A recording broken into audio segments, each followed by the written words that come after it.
Welcome to the deep dive, everyone. I'm your host, and today we're really looking at something that totally flips the script on how we find new things. Yeah, hi everyone. It's funny because we usually think of innovation or discovery as this external far off thing, right? Yeah. Like you have to buy a plane ticket or download some revolutionary app to find anything novel. Exactly. We're always looking, out there, but the source material we're looking at today proves that if you just pay attention, like really intense engineer level attention, the most boring thing in your backyard could actually be a chemical factory. Or a pharmacy.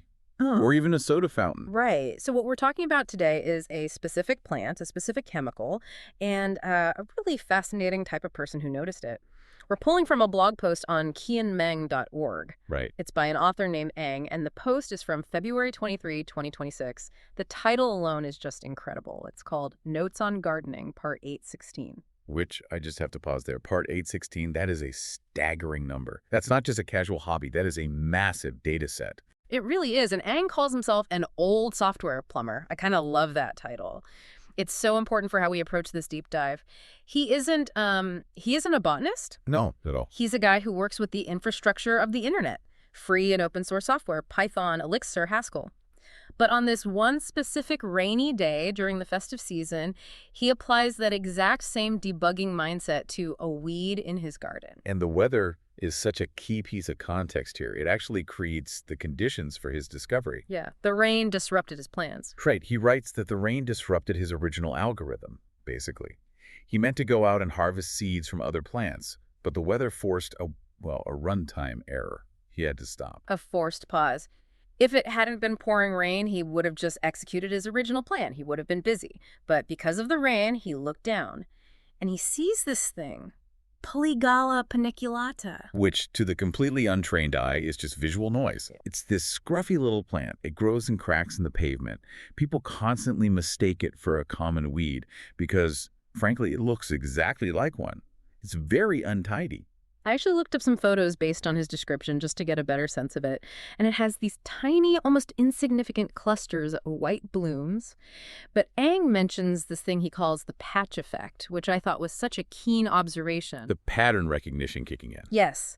He says individually they look like nothing, but when they grow together in a patch, they create this really specific texture. We just walk past these hidden gems all the time thinking they're weeds. And it's funny because technically, from a botanical standpoint, it's classified as an annual herb, not a weed. But the real feature of this plant, the thing that makes it so wild, isn't its visual user interface, so to speak. It's the back-end code, The smell. the smell. I mean, Eng describes reaching down, pulling up this scruffy little plant and crushing the roots between his fingers, and suddenly the smell of dirt and rain is just gone, and he's hit with the exact scent of a frosty mug of root beer. It's a total sensory glitch. It's an olfactory contradiction. You're holding wet, dirty roots. You expect earth, maybe a bitter, grassy smell. And instead, you get an A&W concession stand. It's bizarre. It feels synthetic. And in his post, he also connects this root beer smell to muscle balm. So we have this triad here, a weed, root beer, and medicated balm. I think for most of you listening, those three things live in completely different universes. Oh, absolutely. Root beer is a sugary treat. Balm is medicine, and weeds are yard trash. Right. They live in different categories socially, but chemically, they are completely identical. And this is where Eng's observation gets really fascinating. He identifies the specific compound responsible for this smell. It's called methyl salicylate. Methyl salicylate. Okay, let's peel back the layers on this. What exactly is this compound? Because to me, that sounds like something you'd read on the back of a shampoo bottle, not find in a patch of dirt. It's an organic ester. And in the plant world, they don't produce these things just for our amusement. Methyl salicylate is typically used by plants as a defense mechanism against herbivores, or even as a chemical signaling mechanism to other plants. But for humans, it triggers a very specific set of receptors. Eng points out in the post that this exact chemical is the active ingredient in minyak-angin. Which, for anyone who hasn't spent time in Southeast Asia or grown up with it, is this incredibly ubiquitous medicated oil.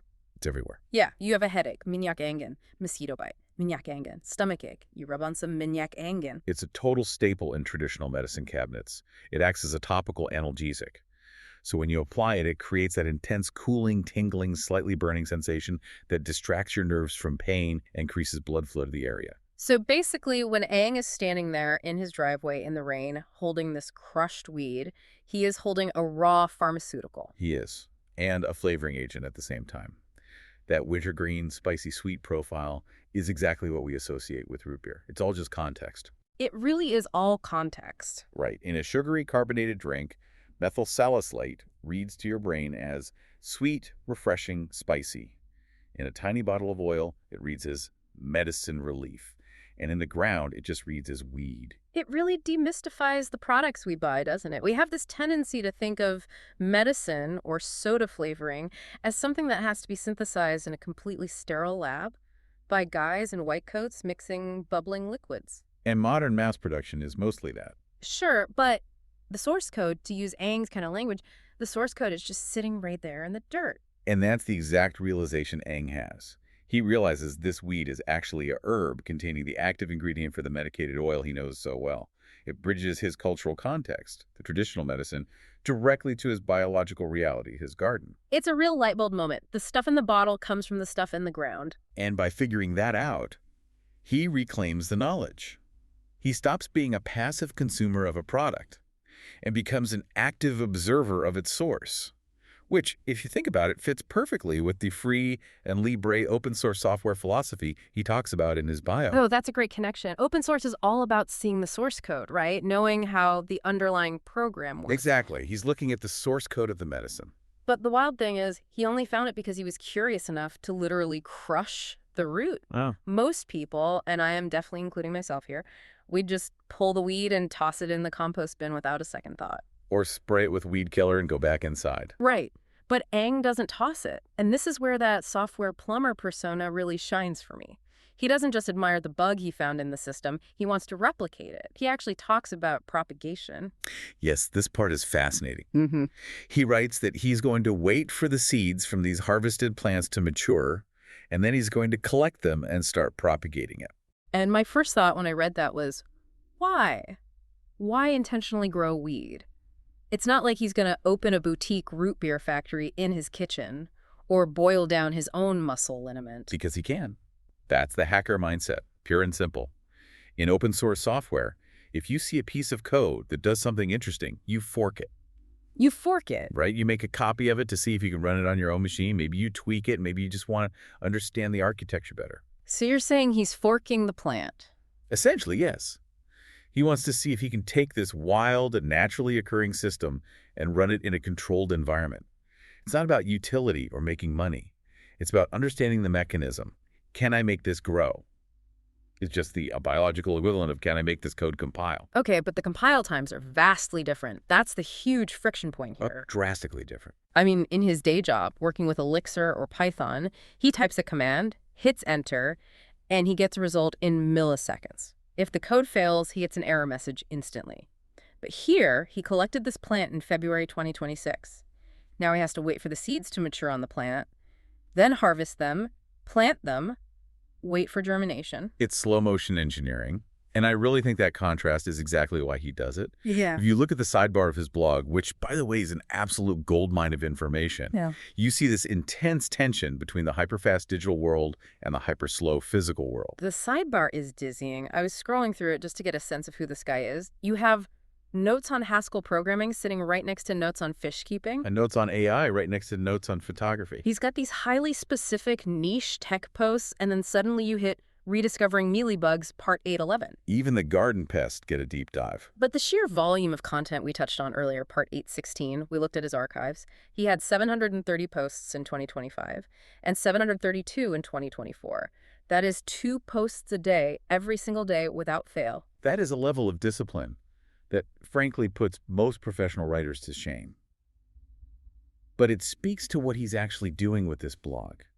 He isn't writing articles for an audience in the hope of going viral. He is logging data. It's a commit log. Precisely. In software engineering, you commit your changes to a repository so you have a complete history of what happened and when. Aang is basically version controlling his own life. You see sections like This Week in Review, Year in Review, the Now page. He is building a massive database of his own existence. Which completely explains why he spots the root beer plant in the first place. If you're training your brain to write 2 detailed entries a day for years on end, you have to become an incredibly aggressive observer. You too. You can't just glaze over your day and go on autopilot. You have to actively hunt for material. You have to increase the resolution of your attention. If you or I walked out into that driveway in the rain, we would just see green stuff and wet ground. Our brains filtered out as background noise so we can focus on getting back inside. But Eng sees Polygala paniculata. He sees the patch effect. He sees the potential for a seed harvest. The daily act of documenting his life literally forces him to see the world differently. It reminds me of that concept that writing isn't just a record of your thinking. Writing actually is the thinking process itself. And in his case, writing is the seeing process. If he didn't have the internal pressure to write part 816 that day, he might not have stopped in the rain to crush those roots. Let's circle back to that plumber title for a second. Software plumber. It's a very humble way to describe yourself, isn't it? He doesn't call himself a software architect or a tech visionary. No, because being a plumber implies getting your hands dirty. A plumber deals with the messy, hidden infrastructure that actually makes the house livable. They deal with leaks, blockages, pressure systems. Eng seems to view both his software code and his garden as complex systems that require constant, hands-on maintenance. There's a post title in his sidebar, Why Red Panda is Tricky, Part 814, and another one that says, Notes on Fish Keeping, Part 202, Will Guppies Eat? It's all troubleshooting. It's debugging. Why is the red panda not blooming? Well, check the variables. Check the soil, the water, the light. Why is the software crashing? Check the syntax, the memory, the logic. It is the exact same cognitive motion. He is applying the scientific method to the weeds in his driveway. And that level of consistency makes the whole blog feel less like a random collection of hobbies and more like a unified theory of tinkering. A Renaissance learner is the term we threw around in our prep notes, and I really think it fits. But it's a very modern, almost blue-collar kind of Renaissance. It isn't about lofty high art. It's about fundamentally understanding how things work, whether that's a Linux kernel or a root system in the mud. It's also incredibly grounding. We talk a lot on this show about what it means to be well-informed. And usually in our society, that means knowing what the Federal Reserve did yesterday or what the latest political scandal is in Washington or London. Macro information, stuff we have absolutely zero direct control over. Right. But Eng is arguably more truly informed than any of us. He's just informed about his immediate physical reality. He knows the exact pH balance of his fish tank. He knows the flowering cycle of the weeds in his driveway. He knows the specific names of the bugs eating his leaves. There is a really strong argument to be made that we've traded our micro knowledge for macro knowledge. We know everything about the globe and nothing about our own backyards. Oh.